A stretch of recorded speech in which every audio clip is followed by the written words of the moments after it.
8-bit days, I didn't pay much attention to the size of cartridges. Heck, I didn't even know what a megabit was at the time. I gleefully played my NES completely oblivious to what was actually going on inside the cartridge itself. It really wasn't until I saw Sega Master System titles that I began to understand ROM sizes. Many games weren't afraid to boldly proclaim the size of the cartridge right on the box, with some even going so far as to suggest that it was the reason why it looked and sounded so good. Things quieted down when the Genesis first released, however. Unlike Master System titles, Sega's new console did not boast the size of the cartridges anywhere on the box. In fact, many early Genesis releases were actually smaller than their 8-bit cousins. The run-and-gun Rambo 3, for instance, was a tiny 2 megabits, half the size of Master System classics like Afterburner. But in late 1990, ROM sizes were thrust into the spotlight in a pretty big way. The Genesis port of Strider was advertised heavily as the first 8 mega memory game to be released on the console. Whether it was in magazine ads or on the box itself, Sega wanted you to know that the 8 megabits inside that cartridge made a heck of a difference on how it looked and sounded.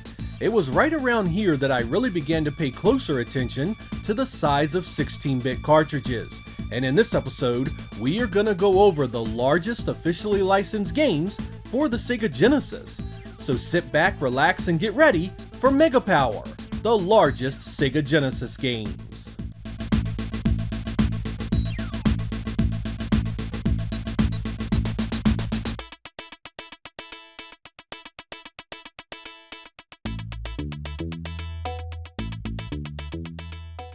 In 1994, when NBA Jam showed up on the Genesis, it came on a modest 16 megabit cartridge. While it played great, the audio-visual presentation really took a hit. The music was tame and the announcer was nowhere near as animated or as busy in the arcade original. When College Slam released 2 years later, it came in at a whopping 32 megabits, twice the size of the first. So what exactly did all that extra space get us? Well, the announcer says more and the voice work is quite decent. You also get a ton of college teams, more than 40 to choose from, and you get some familiar fight tunes during the game. There are also 5 players per team to pick from, meaning there are over 200 choices here. Unfortunately, little of that extra space was actually used for anything visually. Side by side, it does not blow away the original in the slightest. Sprite size, detail, animation, it all remains extremely similar. The larger cart here seems to be mostly used for extra sound effects, music, teams, and players. I can't knock the appeal, however. If you are a huge college basketball fan, this may have been quite exciting to see, but as far as technology goes, it was a rather tame addition to acclaimed sports lineup.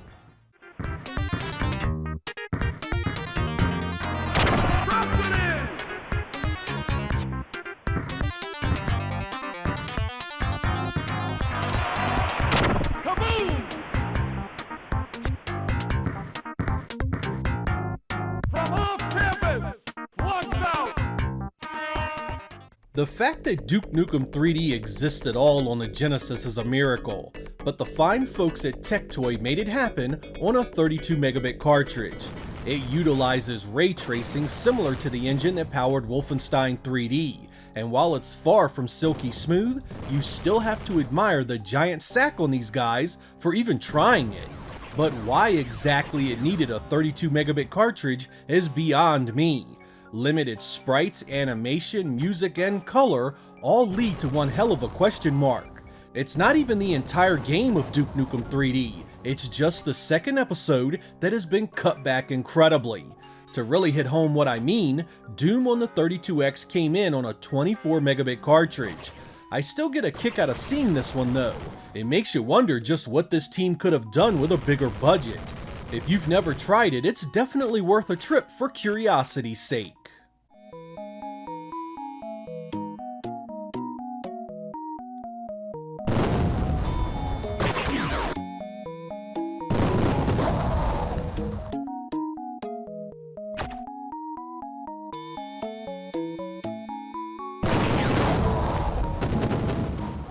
You only need to see Frank Thomas' Big Hurt Baseball for about 3 seconds to know why Acclaim needed a 32 megabit cartridge for this. The digitized animation approaches CD-ROM quality, and there are digitized samples for play calling and crowd noise. There are numerous batting stances and swing animations, and even the outfield players have excellent movement. All these animations and sound samples add up quickly on the Genesis, so cart size is no surprise at all. In fact, I think it's kinda cool to see this. It shows that in the right hands, 32 megabits could give you damn near a Sega CD-like experience, making you wonder, did Sega pursue the right path? Had they focused on what was inside their cartridges, we may have never needed their add-on devices.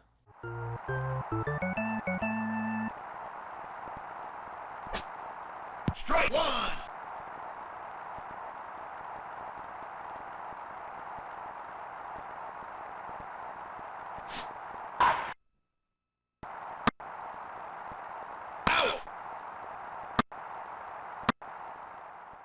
I have always been enamored with the Lost World Jurassic Park. Not only is it a super late release appearing in the summer of 1997, but it's also 32 megabits of some of the most impressive visual effects you'll ever see on the Genesis. No question the extra cartridge space is taken up by the different engines at work here. The bulk of what you play is a top-down run and gun with lots of exploration, but there also are a bunch of other parts that really spice up the presentation. No kidding, some of this stuff could pass for early Saturn and PlayStation footage.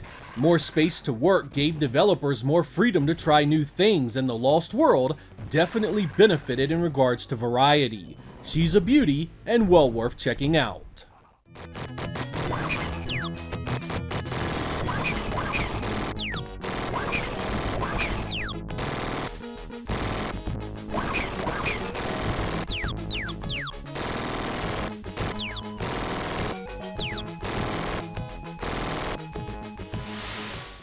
While the gameplay of the first two Mortal Kombat games on the Genesis was quite good, there is no question that they took major hits when it came to presentation.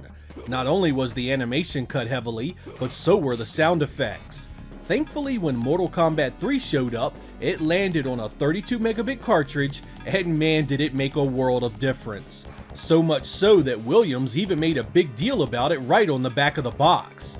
Unlike previous games in the series, you got more animation, more speech, more characters, more everything. In fact, this ended up being an excellent port and every bit as good as the Super Nintendo release, sans a few extra colors. I have always maintained that Acclaim made a massive mistake releasing the original games on such small cartridges. I believe they would have sold even better had they been closer to the arcade versions on which they were based. Fight!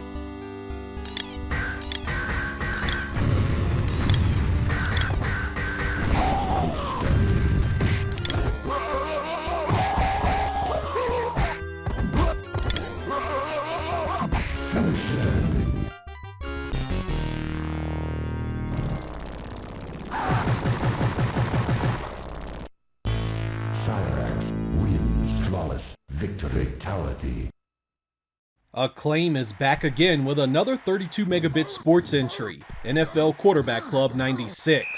Loaded with solid animations and some crystal clear speech, I can see why this one would need a decent amount of space. There's a simulation mode that creates 50 different historical situations where you have to determine the outcome. It has a massive playbook of over 800 plays, and of course all the NFL teams of the era and their starting quarterbacks.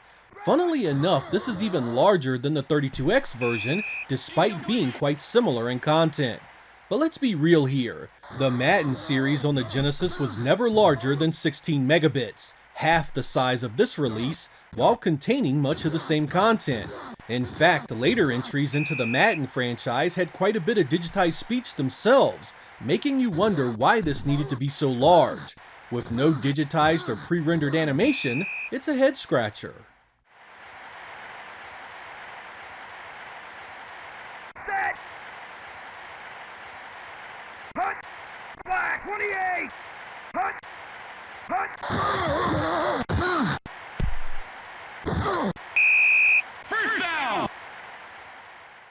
I loved releases like Pocahontas.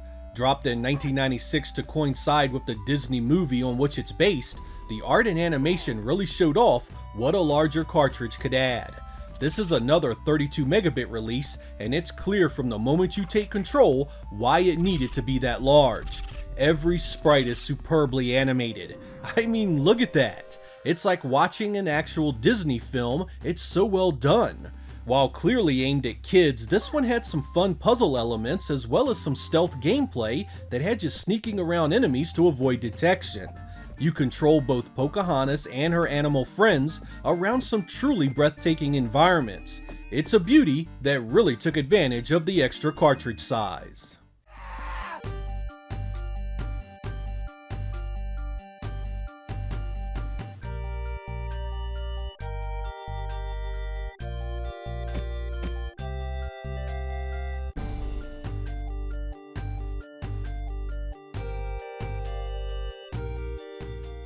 If you have been with me long enough, you know I am not a fan of any version of Revolution X.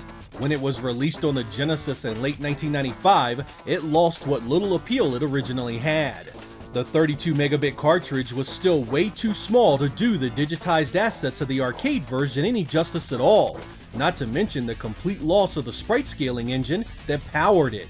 Unlike other gun games that were actually good, it was built on you taking mandatory damage so it could keep eating your quarters, making the home ports absolute atrocities in regards to gameplay.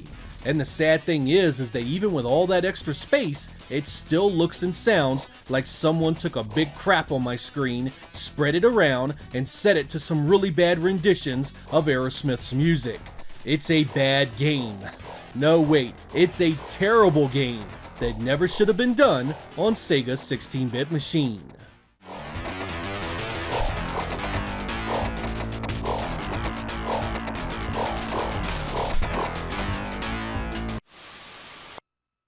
If you're watching this, then they've taken over. 1994's Saturday Night Slam Masters was 32 megs as well, and seeing how it uses huge, well-animated sprites, it's no wonder it was so large. Most Capcom developed titles on the Genesis were pretty large to begin with, since the arcade versions tended to be hundreds of megabits themselves. There's a fair number of wrestlers with different movesets, a busy crowd, and extras like cool ring entrances. I like this one and recommend it highly to fans of both the wrestling and fighting genres.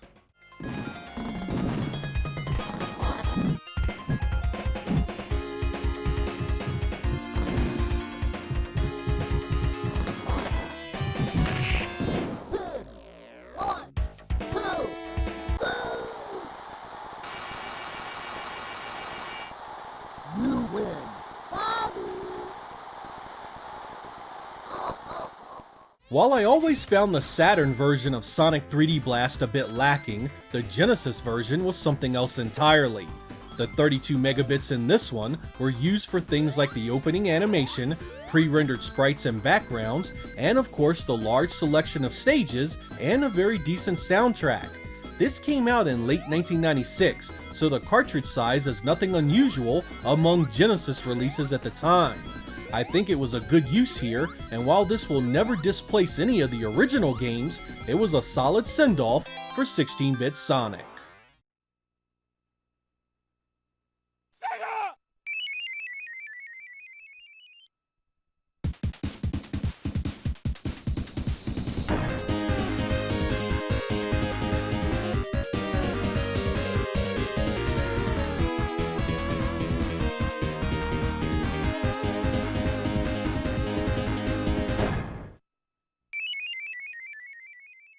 (1995's Toughman Contest was 32 megabits of boxing action. This was no doubt as large as it was thanks to the huge fighters, their animation, and a ton of digitized voice work. Electronic Arts did not do many Genesis games of this size, and I'm actually surprised they chose this one considering how popular their other series were at the time. Nice touches in the backgrounds added to the presentation. I've always been terrible at this game, but Punch-Out fans may want to take a look.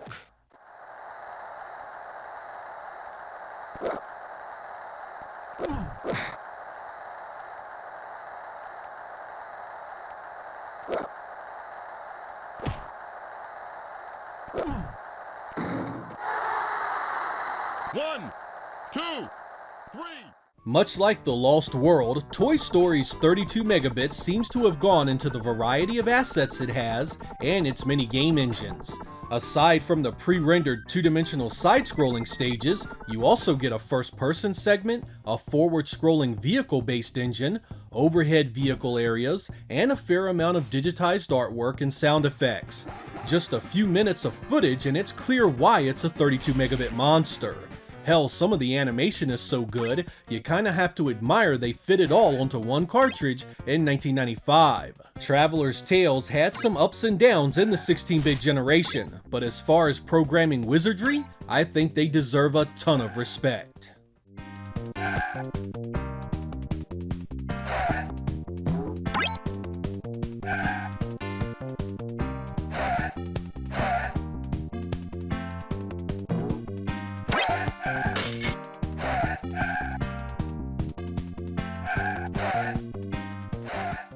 Electronic Arts had two baseball games use 32 megabit carts. Triple Play 96 and Triple Play Gold had oodles of cool animations and jingles during the game that really set it apart. There's a bunch of digitized speech as well. Aside from Sega's own World Series baseball line, this is one of the better games for the sport on the Genesis. Its only real weakness was some choppy outfield movement and the ridiculous tobacco spitting sound effects that you constantly heard in the background. Outside of that, the hand-drawn batters, the base runners, and all the little touches around the stadium made it a top-notch product.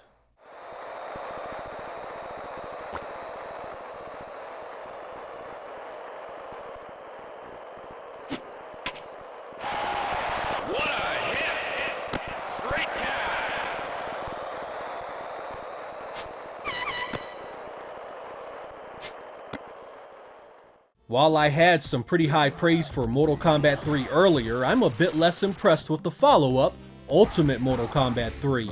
It too has 32 megabits of ROM inside the cartridge, but had loads more to store.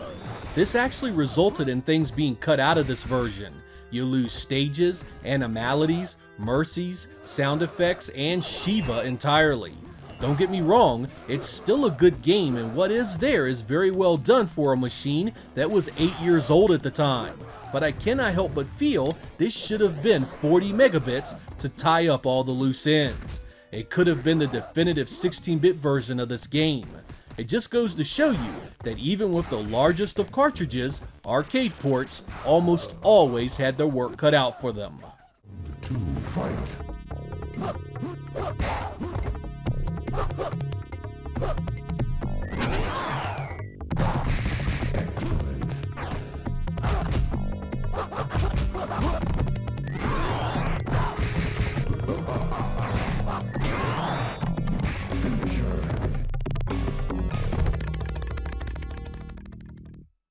In late 1996, Sega pulled out Virtua Fighter 2 for a Genesis conversion. This two-dimensional D-make was 32 megabits of completely unnecessary development. I really do appreciate what was attempted here, and had it been done a year earlier, it may have meant something. But this was a year after the Saturn version was released, and 32-bit consoles were well on their way to dominating the market. It's got plenty of speech, some of the music isn't bad, and the gameplay actually has most of the moves from the arcade original. That's impressive in the grand scheme of things, but I would have much rather have seen a Virtua Fighter 1 port using the SVP chip. Fight 1, ready, go!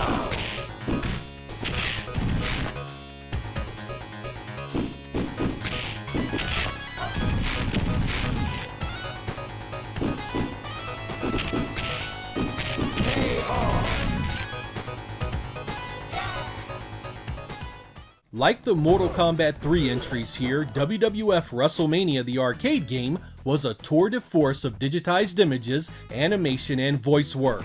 It's pretty easy to see why it's 32 megabits. Vince McMahon calls much of the commentary, and you get things like theme songs and exaggerated animation when wrestlers deal out damage. The Genesis version is the same size as the 32X release, and the two side by side are extremely similar. That's a win for the Genesis in my book, making this a fine addition to your 16-bit library.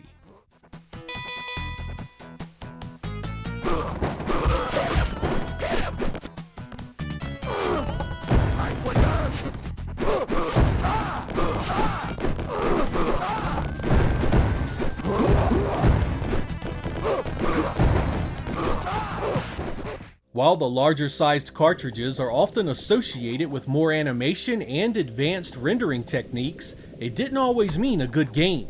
Experts by Sega is a prime example of this. This spin-off from the Eternal Champions universe is a 32 megabit mess start to finish. It has some great pre-rendered sprite work, but everything is downhill from there. The gameplay is stiff and difficult to enjoy. The stages are repetitive, and perhaps worst of all, Sega had the nerve to charge $70 for this garbage at its release in mid-1996. There is often a lot of blame chucked around for Sega's demise in the home hardware market, but the quality of software like this certainly didn't help things. One of the fastest ways to run off your fan base is to give them stuff they don't want, and Sega did just that with this piece of garbage.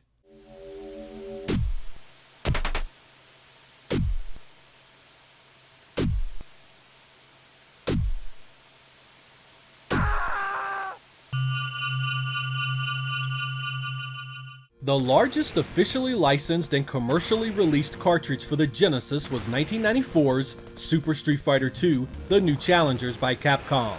It was a whopping 40 megabits of ROM, and was actually larger than a few early Neo Geo titles. Most of you know this one pretty well. It introduced new artwork, sound effects, and 4 new contestants. This was the very first time we'd see DJ, Cammy, T-Hawk, and Fei Long.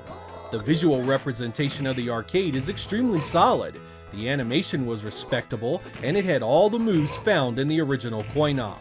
But man, did Capcom take a massive dump on the audio presentation here. The voices are bad enough, but they completely wrecked the music from Special Champion Edition, which was much smaller at 24 megabits. This was a huge disappointment in that regard. Still, it played well and at the very least gave us a good experience until the fighters started showing up on the Saturn and PlayStation. But for 40 megabits, you just can't help but feel Capcom could have done a better job. Round 1, fight! Hadouken! Hadouken! Hadouken! Hadouken! Hadouken!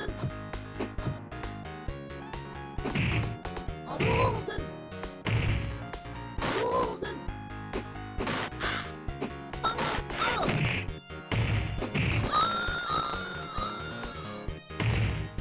You win! The takeaway about 16-bit cartridge size is twofold, I think.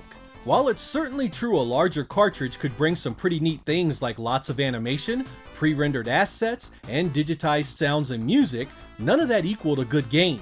Developer skill was always the most important factor in software creation. While the Madden football franchise grew to be 16 megabits in size, my favorite is still the original, which was just a mere 4 megs. There are also numerous early Genesis titles that were tiny cartridges that I thought had some great visuals. eSWAT was just 4 megabits, Ghouls and Ghosts was just 5, and even the mighty Phantasy Star II and its massive adventure was a mere 6 megabits of ROM. Heck, even my favorite game on the Genesis of all time came in at a modest 8 megabits. There is no question that the jump in size benefited many games, however. While I adored the original Streets of Rage and its 4 megabit presentation, when Streets of Rage 2 showed up at 16 megs, hot damn did it make a difference. I think games that were developed from the ground up on the Genesis hardware benefited the most from cartridge size increases. There was almost always a big jump in quality across the board. Make no mistake though, trying to port a Capcom arcade title like The Punisher to just 16 megabits certainly had its downside, and Sunset Riders ended up being a shadow of the arcade original in its ridiculous 4 megabit prison. There are also a number of modern unlicensed games that have shattered Super Street Fighter II's 40 meg count by quite a bit. For those of you curious about the smallest commercially released cartridges for the Genesis, that honor belonged to stuff like Columns and Flicky, both coming in at only a single megabit. That's pretty wild when you consider there were quite a few Sega Master System titles far larger. If you want to know the cartridge sizes of your favorite games, simply download the unmodified ROM and unzip it. It's always interesting to see just how large those old games actually were. I'm Sega Lord X, thank you guys for watching, and I will catch you next time.